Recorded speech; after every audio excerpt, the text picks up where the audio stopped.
जों गाबोन बे मा होनो थुक्राझार चिरां बाजारावहाय मोनसे अपेनिं खुलिनाय जानोसै बाजार थांनाय बोसोरावबो जोङो खुलिखादों नभेम्बर दानाव बर'दिनिया लोगो मोनजोबदों ओमफ्राय बेजों गाबोनबो आसा खालामदों मानि थाखाय गेप्स थादों होनबा अखा बांखा आरो प्लास्टिकनि न' बे खारननि थाखाय बारहुंखा बारनायनि थाखाय जोङो बाजारखौ दैज्लां खालामनाय जायाखै जों गाबोननिफ्राय बे बाजारखौ स्टार्ट खालामनाय जासिगोन रायजो राजाफ्रा बयबो नुनानै मोजां मोननानै जाहाथे फैनो हायो लोंहोर लोंहोर नायफैनो हायो मानि बर'जों बर'आ मदद होफैलायनो हायो गाम बे बाजार गोदानावहाय जों हांख्रायनाय जायो आरो रायजो राजाखौ बयबो फैनो हायो जाहाथे बायग्रा फानग्रा गासैबो फैनो हाजोबो बे जायगायावहाय नायफैनो हायो थांनाय बोसोराव जेरोखोम जों खुलिदोंमोन बेबायदिनो जों गाबोनबो बिदिनो ज' ज' जों ग्रोम ग्रोम खुलिगोन गासिबो फैलायनो हायो थुक्राझार मा लकेसन होनदों लकेसन फुराना गाव पन्सायत बे खाथियाव माने साइडआ मोजांखा PWD खाथि जालांगोन बेहायनो बयबो फैलायनो हायो आरो मिथिखागौ थांनाय बोसोरावबो बेबायदिनो खुलिखादों गोबां मानसिफ्रा मिथिखागौ गाबोनबो बिसोरनो फैलायनो हागोन गासिबो बेफारिफ्राबो फैलायनो हागोन नों आं बायग्रा फानग्राफ्राबो फैलायनो हागोन नोंथांमोननि बाजारावहाय ओरैनो बुस्थु माबा माल लाबोग्राफोर बबेबा जायगानिफ्राय फैगोन नामा फैगोन गोजान गोजाननि फैगोन ओरै बेंगल साइड गसाइगाव बासुगाव क'क्राझार बङाइगाव फैजोबगोन सेमोनबो बिदिनो फैखादों देग्लायबो बिदिनो फैजोबगोन गासै बेफारिफ्रा फैजोबदों आलु सोरबा मोसौ बायनो फैदोंमोन मोसौखौ फाननाय जायाखै अमा फिसा बायनो फैदों बिदिनो कम्बल सि लाबोदों सान्द्रि संग्राय मैगं थाइगं हिउस जाफैदों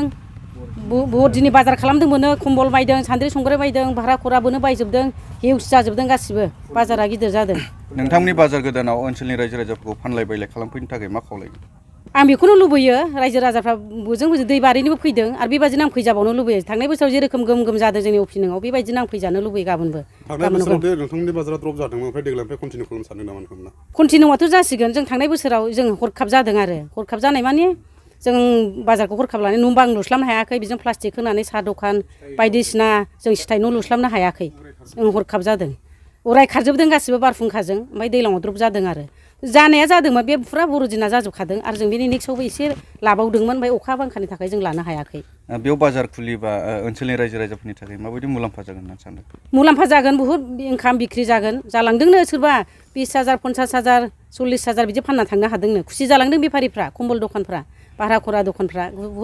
बुहुत साक्सेस जाबाय बायद' बुहुत लाब इनकाम जाबाय जोंनि थाखाय जादों बाजार गोदाना मोजाङैनो आरो नेक्स्टआवबो बेबायदिनो थैलाङा बेबायदिनो खालामबाय था होननानै जोंखौ रिक्वेस्ट खालामलांदों आरो नैबे आरो सोंबावदोंमोन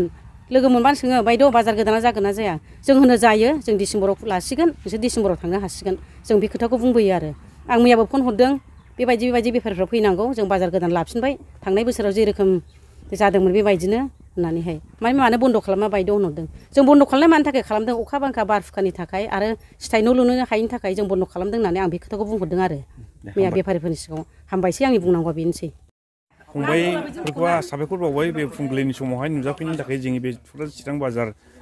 हन्थायाव एलेकायाव नुजाफैनो थाखाय नोंथांमोनखौ बरायबाय गोजोनैनो आरो जोङो बे सिमोननिफ्राय जोङो बेबायदि अपेनिं खालामदोंमोन बे थुक्राझार चिरां बाजार बे लकेल ओरैबो महासु ओरैबो महासु सान्थिपुर एसे डिस्ट्रिक्टआ गोजान जानायलाय जोङो पाब्लिकफोर जानायलाय थांस'नो हाया फैस'नो हाया बेवहायनो पाब्लिकफोरनो सुबिदा होनायनि लेखायै जोङो बिदिनो फानलाय बायलाय बुस्थुफोरखौहाय जोङो लिंहरदों वेलकाम खालामदों बेनो आरो ओमफ्राय एसे उसुबिदा जोंनि थाखाय डिमेरिट जादों बे जायगानि थाखायहाय ओमफ्राय कमिउनिकेसननि थाखायहाय ओरैबो दालां हरै खालभार्ट गोबाय दङ थांलाय फैलाय खालामनो हाया ओमफ्राय वान साइडल' बहायबो 8 फुटल' हनै गारि गिदिर हाबनो हाया बैयाव अन साइड थिखांनांगौ जायो बिनि थाखाय आरो प्लास्टिक न' जानायलाय बे ओरैनो वेदार माबाया बेखौहाय एसे नस्थ' खालामनाय जादों बेनिखायनो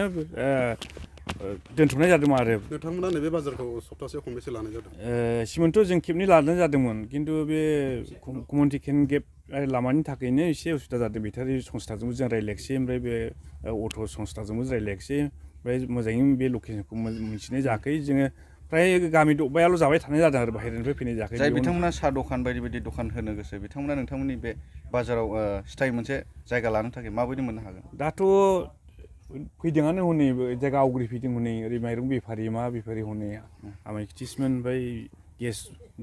थुक्राझाराव जा हैयो अर्डिनारि बेवहाय एक्सक्लुसिभ जायगा होला होननायखाय बिबो बन फैबाय फैसिगोन सप्ताहनि बबे बारायाव लानाय जादों बाजारखौ सप्तायाव दा मंगलबार प्रत्येक मंगलबारावहाय जोङो लागाथार खुलिनोसै आरो गाबोननिफ्राय सुरु जागोन गाबोननिफ्राय सुरु औ मंगलबारा दानि 12 थारिखआव देरसिनगोन हास्लाबाखै थेवब्लाबो नोंथांमोनखौ जोङो नोंसिनि गेजेरजोंहाय जोङो लुबैदों जे सारा बे एलेकायावहाय मिथिनानै जेन फैलायो बेखौ जों खामना खालामबाय नोंसिनि गेजेरजोंहाय जिहेतु आबाद बेफारिफोर बिथांमोना बबेनिफ्राय फैगोन बेफारियाथ' ओरैनो जोङो इनफरमेसन होदों जिखुनु लकेल थुक्राझाराव बेंटलावबो दङ बङालिफोर ओमफ्राय सान्थिफुराव जों बुंहैबाय जोङो बैदि बाजार गोदान दं नोंथांमोना बे माबा सिजनेल आबादफोरखौ मोननो हागोन होननानै जों रिकुवेस्ट खालामबाय आरो दिनाखौ जोङो सिमोन थांनाय समावहाय समबार आरो सुक्रुबार लादोंमोन खिन्थु देग्लाय हले मंगलबार रानिखाथा गोजानथार जायो जोंनिफ्राय ओरै रावबो जाहैया रानिखाथायाव बेनिखायनो जागोन दे होननानै बे रायजोनि माबाफ्रा लकेलफ्रा मंगलबारखौनो डिसाइड खालामबाय आरो हामबायसै औ